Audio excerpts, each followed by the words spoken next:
네, 안녕하세요. 설입니다. 예전부터 모쏠에 대한 영상을 요청하신 분들이 많았는데 하고 싶은 얘기가 너무나도 많지만 솔직히 좀 무서워서 이 컨텐츠를 피한 게 없지 않아 있었습니다. 보고 싶은 것만 보고 듣고 싶은 대로만 듣는 분들이 요즘 워낙 많기도 하니 그런 분들이 마음속에 묻어둔 문제와 현실을 마주했을 때 느낄 거부 반응들을 생각하면 컨텐츠로 만들고 싶은 의욕이 싹 사라졌거든요. 하지만 제 영상을 잘 이해해 주시는 분들은 아시겠지만 저는 헬퍼입니다. 끝까지 들으시면 삶의 방향성에 도움이 되실 거예요. 사랑을 경험하는 일은 무한대를 경험하는 일과 같아서 정답이 있을 수가 없어요. 여러분의 무한대는 여러분이 직접 찾고 체감하셔야만 합니다. 그러니 지금부터 제가 하는 얘기는 지극히 개인적인 그리고 경험적인 얘기일 거예요. 보편성 따윈 없을지도 모릅니다. 그냥 하나의 현실적인 견해로 봐주시면 감사하겠습니다. 자, 그럼 출발할게요.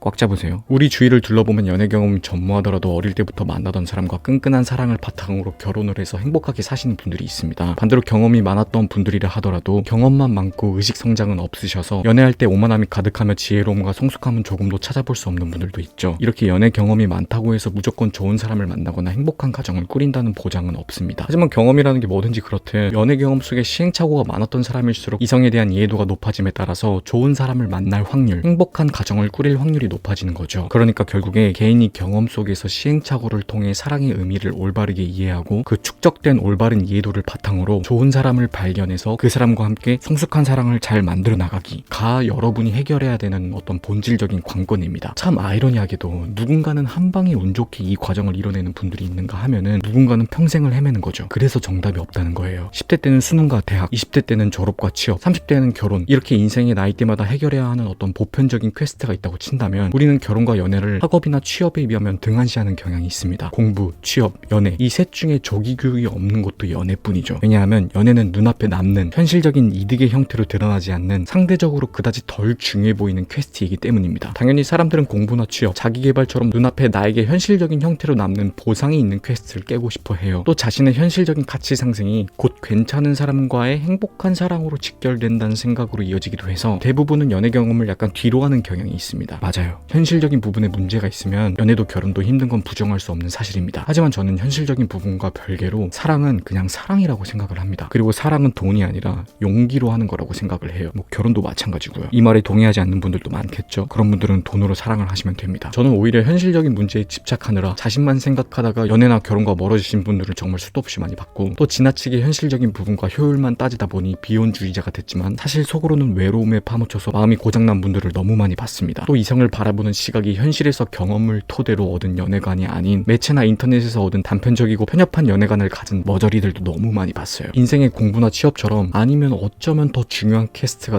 남아있었는데 그동안 등한시하다가 막상 어른이 되어서 연애 시장을 온몸으로 맞닥뜨리니까 현실적인 부분과는 별개로 연애 전선에서 답답함을 느끼는 분들이 많을 거예요. 연애에는 해설지도 정답지도 없으니 답답할 수밖에 없죠. 어디선가 하나둘씩 연애를 하기 시작하고 결혼하는 사람도 생기면서 자신도 보편적인 사람 대열에 껴야 할 것 같은데 이쪽으로는 퀘스트를 그다지 깨보지 않았으니 앞이 캄캄할 수밖에 없고 현실적인 문제도 같이 해결해야만 하는 이 어려운 사회가 참 미울 겁니다. 그래서 그냥 포기하고 그냥 내 몸 하나 건사하게 잘 살자라는 심리가 우리 세대 기저에 깔려있죠. 하지만 그래도 이 영상을 보시는 분들 중에 늦게라도 연애를 하려고 마음을 먹은 분이 있다면 혹은 누군가와 함께 하고자 마음을 먹었다면 참 다행입니다. 결혼은 선택이지만 사람에겐 결국 타인의 온전한 사랑이 필요하긴 하거든요. 지금 자신을 비혼주의자라고 결코 속단하지 마세요. 단언컨대 당신은 언젠가 결국 누군가의 사랑을 절실히 필요로 할 겁니다. 모쏠에는 환경적 모쏠과 선택적 모쏠이 있습니다. 환경적 모쏠은 남중 남고 공대, 여중 여고 여대 이런 환경적 틀 안에 갇혀서 상대적으로 기회의 수가 적었던 분들. 선택적 모쏠은 어렸을 때 이성에 대한 안 좋은 기억이 있거나 연애를 접해볼 수 있었음에도 본인이 집중해야 하는 일이 더 많았던 분들 혹은 게으른 기질이 타고나신 분들. 물론 이 모든 환경에 놓였던 분들도 있을 겁니다. 이런 환경에 놓이셨던 분들은 시간이 지날수록 자신이 모쏠이라는 타이틀 때문에 점점 위기의식을 느낄 거예요. 연애를 못하는 이유에 있어서 스스로 하자가 있거나 문제가 있다고 의심하기도 하죠. 주변에서 본인을 생각할 때 하자가 있는 사람이라고 생각하는 시선도 가끔은 느낄 수 있고요. 또 연애 경험이 한두 번 있어도 연애를 장기간 쉬어서 연애세포가 다 죽어서 걱정인 분들도 있을 겁니다. 저는 모쏠이나 연애 경험이 부족하신 분들이 혼자서 생활할 때는 문제나 하자가 있다고 생각하진 않습니다. 그러나 모쏠이 뒤늦게 연애를 하게 되는 순간 그동안 묻어둔 문제들이 상대를 통해 거울 삼아 드러난다고 생각을 해요. 살면서 묻어둔 여러 가지 문제나 하자들이 아직은 드러나지 않았을 뿐이죠. 연애는 사회생활의 가장 딥한 연장선이자 인간관계의 깊은 내막 심해까지 헤엄치는 행위예요. 청년기 청년기에는 주변에 모두가 미성숙한 시기라서 이때 연애를 하게 되면은 끝끝내 처참한 이별을 겪어도 추억으로 남거나 아련한 기억으로 남게 됩니다. 심해에서 벌어졌던 일들은 심해에 묻어두고 다시 수면 위로 올라올 수 있는 거죠. 즉 어릴 때는 미성숙한 모습이 당연하게 받아들여지는 시기이기 때문에 연애를 감정만 사용해 가면서 서툴게 해도 상관이 없습니다. 우리들의 첫사랑처럼요. 하지만 이 시기가 지나 어른이 되면은 대부분 어느 정도 미성숙에서 벗어나서 성숙도가 상향 평준화가 되는데, 이때 어릴 때 연애 경험이 부족했던 분들이 사랑에 빠지게 되면 모두가 성숙해져 있는 사이에서 혼자서 미성숙한 사랑을 하게 되어서 그동안 묻어둔 문제들이 드러나게 되고 부족한 내공 때문에 심해 속으로 영영 도태될 가능성이 높아지는 거죠. 20대 초반 혹은 10대 때 느껴야 했던 감정들을 20대 후반 30 넘어서 찾고 뭐가 문제인지 모르는 분들을 연애 상담하다 보면 참 많이 보게 됩니다. 저는 이른 나이에 오로지 앞서가는 감정에 이끌려서 연애를 해보는 것이 정말 중요하다고 생각을 하는데, 이 과정을 경험한 사람과 경험하지 못한 사람의 경험적 레벨 차이가 시간이 지날수록 더 크게 벌어진다고 생각하기 때문입니다. 영어 조기 교육을 받고 안 받고의 차이처럼요. 그래서 어른들이나 대부분의 정신과 의사들이 연애를 많이 해보라고 권유를 합니다. 저도 연애를 장려하는 사람으로서 무조건 동의하는 부분인데요. 왜냐하면은 사랑하는 방법을 터득하지 못하고 결혼을 하게 되면은 어떤 형태로든 문제가 발생하게 됐을 때 이때는 둘만의 문제가 아닌 한 가정, 집안의 문제로 직결되기 때문입니다. 자식이 생기면 자식에게까지 그대로 영향을 끼치고 친가와 외가, 시댁에게 영향을 주죠. 이때는 연애 때처럼 헤어질 수도 없고 과거로 돌아갈 수도 없습니다. 그래서 사랑하는 방법을 깨우치지 못한 채로 평생의 반려자를 만든 우리의 부모님 세대는 내가 네 아빠하고 결혼한 게 내 인생 최대의 실수이자 천추의 한이다 라는 말을 달고 사는 거죠. 그래서 연애할 때 많이 깨져보는 게 좋아요. 연애는 결국에 궁극적으로 보자면은 평생 운영할 서버가 끊기지 않고 부드럽게 운영되기 위해서 베타 서버에서 미리 서버를 돌려보는 일인 겁니다. 주변에서 연애를 꾸준히 해온 친구들은 단순히 이성을 만나면서 시간과 돈을 낭비한 게 아니에요. 그들은 연애를 하는 동안 수많은 감정들을 느끼고 표출하는 과정을 통해서 자신만의 사랑하는 방법을 남모르게 터득한 겁니다. 미성숙한 나이에 연애 경험을 제대로 해보신 분들은 이런 경험 다들 한 번쯤 있었을 거예요. 돈이 없어서 애인을 위해 죽어라 알바를 한 적이 있었을 겁니다. 부모에게 받은 용돈을 모아서 애인에게 전부 투자해본 적도 있었을 것이고, 단지 상대가 보고 싶다는 이유로 1시간이나 걸리는 거리를 추운 날 무작정 걷기도 했었을 겁니다. 사랑한 사람의 안 좋은 모습을 친구를 통해서 전해 들어서 친구와 사랑과의 사이에서 갈등한 적도 있었을 것이고, 존중 없이 성적 욕구 채우기에만 급급한 상대를 위해서 억지로 사랑하는 척 해본 적도 있었을 겁니다. 사랑하는 사람에게 밤에 편지를 쓰다가 글씨가 마음에 안 들어서 편지지를 몇 장씩 바꿔가면서 고군분투한 적도 있을 거고, 여자친구 선물을 사려고 절대로 들어가 볼 일 없다고 생각했던 에뛰드 하우스에 들어가서 여자들의 시선을 느끼면서 화장품을 고른 적도 있었을 겁니다. 또 훈련소 앞에서 빠박이 남친을 보내며 남친의 가족분들과 어색하게 밥을 먹은 기억도 있을 거고요. 고작 조그만한 장미 한 송이를 사려고 꽃집 앞에서 멀뚱멀뚱 서 있었던 적도 있었을 거예요. 영화관에서 영화를 볼 때 옆에 있는 애인이 너무 신경 쓰여서 집중을 못해 영화 줄거리가 하나도 머리에 들어오지 않았던 적도 있었을 거고요. 이렇게 사랑에 취해서 수많은 비상적인, 비논리적인, 비효율적인 행동을 해가면서 상대에게 감정이 찢기기도 하고 상대의 마음을 찢기도 하면서 세상을 검은색으로 물들게 한 적도 있었을 것이고, 반대로 극도의 희열을 느끼면서 도파민에 취해 세상이 핑크색으로 물든 경험도 있었을 거예요. 이 비논리적이고 모순적인 과정들이 남들 눈에는 한없이 멍청해 보이고 비효율적으로 보일지 모르겠지만, 미래지향적으로 보자면 개인에게는 정말 엄청나게 큰 경험이고 세상에 대한 자신만의 인사이트로 남게 되는 겁니다. 내 세상이 어떨 때 검해지는지, 어떨 때 세상이 핑크빛으로 물드는지, 어떨 때 파랗게 변하고 어떨 때 하얗게 변하고 언제 회색빛으로 물드는지, 이렇게 사랑을 통해 나와 세상을 인식하는 컬러감이 다양해짐을 느낌에 따라서 그만큼 삶의 해상도가 높아지는 것이죠. 즉 사랑을 경험하는 일은 세상을 바라보는 화질을 높이는 행위인 셈입니다. 그래서 이 비이상적인, 비효율적인 상황 속에 놓인 나 자신을 자주 경험해봐야 본인의 컬러와 맞는 사람이 누구인지 잘 알게 되고, 컬러가 한두 개밖에 없는 사람들을 걸러내는 눈을 직감적으로 갖출 수 있는 거죠. 내가 가진 컬러는 이만큼이나 다양한데 한두 가지의 컬러를 가진 사람 입장에서는 나의 컬러를 절대로 이해할 수 없으니까요. 그래서 자신의 컬러의 퀄리티나 양에 따라서 색깔이 비슷한 사람들끼리 끼리끼리 만나게 되는 겁니다. 또 결국에 사랑은 희생이 필요하기 때문에 희생하는 방법, 나를 내려놓고 상대를 존중해주는 이해심, 감정 표현 능력, 설득력, 딥하게 얘기를 해보자면 내가 마음이 식었을 때 상대에게 올바르게 내 마음을 표현하는 능력, 또는 상대가 마음이 식었을 때 눈치를 채고 설득하는 능력, 서로 서운한 부분이 있을 때 서로에게 상처되지 않는 선에서 대화를 하는 능력, 감정이 앞설 땐 한 템포 늦출 수 있는 능력 등등, 이런 모든 것들을 개발해 나가려면은 논리나 효율의 영역이 아닌 필연적으로 비효율과 비이상적인 세계로 들어가야만 하는 거죠. 물론 이런 모든 것들이 애초에 타고난 분들도 있겠지만 거의 드물어서 연애를 통해서 이 능력을 어쨌든 개발해야만 하긴 합니다. 누굴 위해서?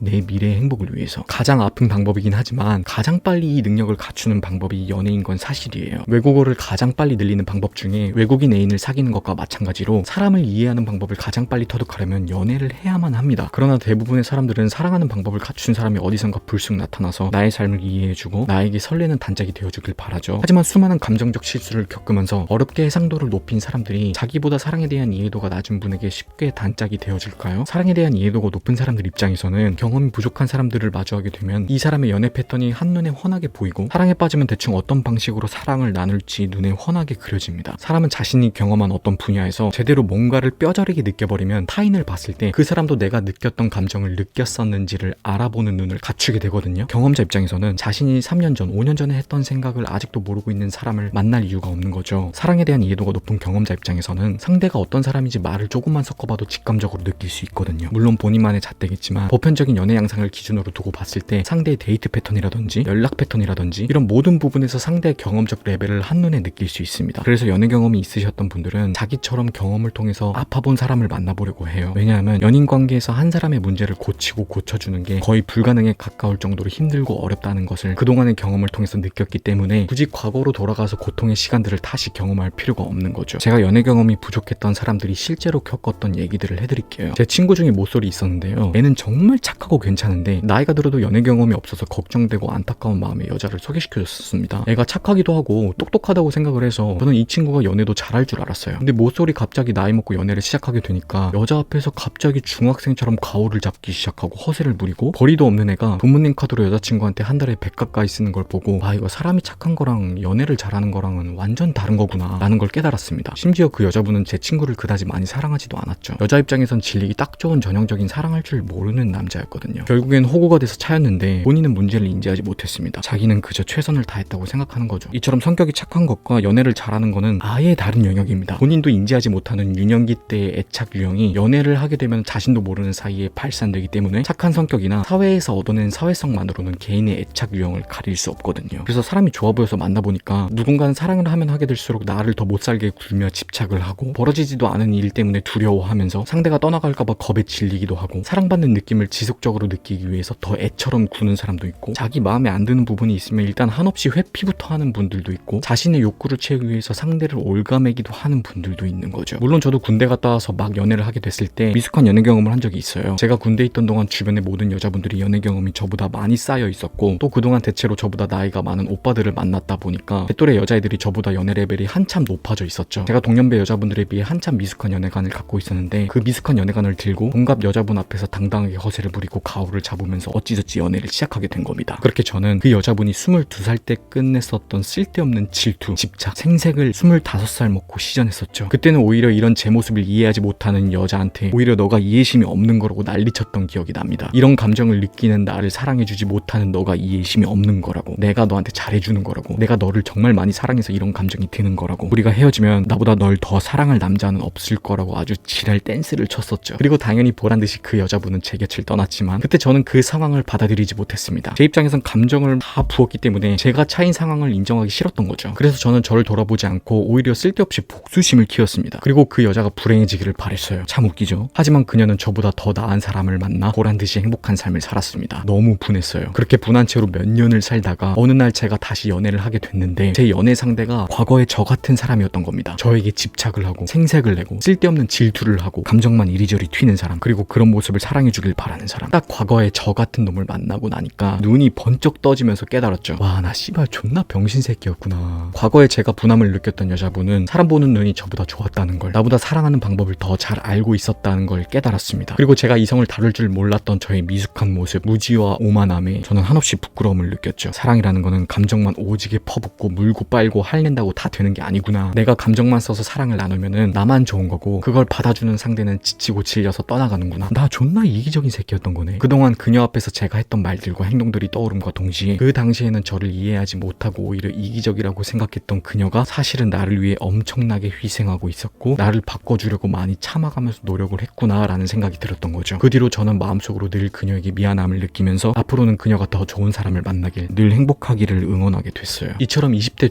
중후반쯤부터 연애 경험이 부족한 분들이 연애를 늦게 경험하게 되면은 연인과의 트러블 시에 자신의 문제를 돌아보지 못하고 외면하고 묻어두려는 습성이 있어요. 왜냐하면 그동안의 삶은 논리와 이성으로 이루어져 있었는데 갑자기 이성의 영역을 벗어난 논리로는 설명할 수 없는 사랑이라는 세계에 들어가서 그 안에서 비효율적이고 감정적으로 작동되었던 나 자신을 돌아보는 게 굉장히 어색하기 때문입니다. 자신의 사랑에 대한 무지를 인정하게 되는 순간 그동안 살아온 자신의 이성의 영역, 즉 여태 살아왔던 삶의 방식이 붕괴될 것 같아서 인정하지 않게 되는 거죠. 그래서 이렇게 연애 경험이 부족한 부족하신 분들은 늦게 경험하게 될수록 연애 실패 확률이 높아지게 되는 거고, 실패하게 되면 되었다고 착각해서 뱀에 꼬이고 분한 채로 살아가게 되는 경향이 있습니다. 연애 실패 후에 또 연애를 시도해서 자신과 같은 사람을 만나봐야 자신의 무지를 깨닫게 되는데, 나이가 들면 자신감도 떨어지게 되고 다시 사람을 만날 기회가 별로 없죠. 자, 그러면 그렇다고 뱀에 꼬이기만을 기다려야만 할까요? 아닙니다. 언젠가 당신은 사랑을 필요로 할 거예요. 즉, 언젠가 사랑의 기회는 다시 찾아오긴 할 겁니다. 늦어도 그때 다시 잘하면 돼요. 잘할 수 있어요. 이미 내용에서 교훈을 얻으신 분들도 있겠지만, 모쏠이나 연애 경험이 부족한데 늦게 연애를 시작할 분들을 위해서 말해드릴게요. 연애 경험이 부족한 상태로 연애를 시작하게 된다면 본인의 무지와 결여된 부분을 인정하고 사랑하는 사람 앞에서 겸손하게 행동하세요. 그동안 어디서 주워들은 연애관들은 다 허물고 상대에게 내가 연애 경험이 부족해서 서투를 수 있어 라고 말을 꼭 얘기하는 게 좋습니다. 또 뒤늦게 누군가를 사랑하기 시작했다면 상대를 완전 나와는 다른 인격체로서 존중할 줄 알아야 해요. 그 사람이 바라보는 세상의 해상도가 내가 세상을 바라보는 세상의 해상도보다 더 높을 수 있다라는 것을 전제로 깔고 가야 하고요. 만약에 이게 안 되면 상대가 혼자서 당신이 해야 할 몫까지 희생하고 있는 겁니다. 희생은 둘이서 나눠서 해야 되는데, 내가 연애가 마냥 편한 것 같고 내 뜻대로 흘러가고 있는 것 같다 싶으면은 상대는 당신 모르게 혼자 희생하고 있을 가능성이 높아요. 이러면 무조건 나중에 어떤 형태로든 문제가 발생하니까 있을 때 잘하는 게 좋겠죠. 또 그동안 못했던 것들을 몰아서 그 사람과 함께 하려고 하지 마세요. 당신은 인지하지 못하겠지만 감정 표현, 스킨십, 이벤트 이런 부분에서 모두 다 서투를 거예요. 천천히 하셔야만 합니다. 상대의 과거를 집착할 수도 있고 질투심이 많이 생길 수도 있어요. 이런 감정을 느끼는 건 사람이라면 당연하지만 적당히 눈치 챙겨가면서 느끼셔야만 합니다. 그리고 표출하고 싶으면은 아무리 애인이더라도 공손하게 표출해야 하고요. 자기만의 설렘 포인트가 상대방의 설렘 포인트라고 착각하면 안 되고요. 내가 무언가를 해줬는데 상대 반응이 안 좋으면 애처럼 삐지기도 할 텐데, 내 설렘 포인트와 상대방의 설렘 포인트가 다르다는 것을 인지하고 사랑 표현의 템포를 조절하려고 노력을 해야만 합니다. 최대한 나를 덜어내고 상대에게 배우려는 자세로 맞춰나가야만 해요. 근데 아마 진짜 엄청 힘들 겁니다. 진짜 엄청 힘들 거예요. 어디까지가 내가 이해해야 되는 부분이고 어디까지가 내가 감수해야 되는 부분인지 전혀 데이터가 없으니까요. 그래서 부끄럽더라도 자신의 부족한 부분에 대해서 먼저 솔직하게 말할 줄 알아야 된다는 얘기예요. 나 사실 연애 많이 못 해봐서 잘 모르는 부분이 많아. 혹시 내가 많이 부족한 부분이 있으면 얘기해줘. 이 한마디만 해도 상대는 당신에게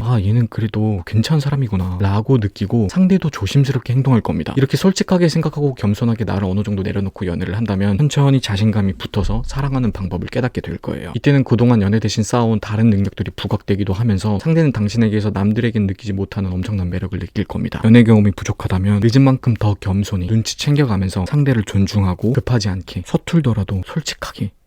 아셨죠? 시청해주셔서 감사합니다.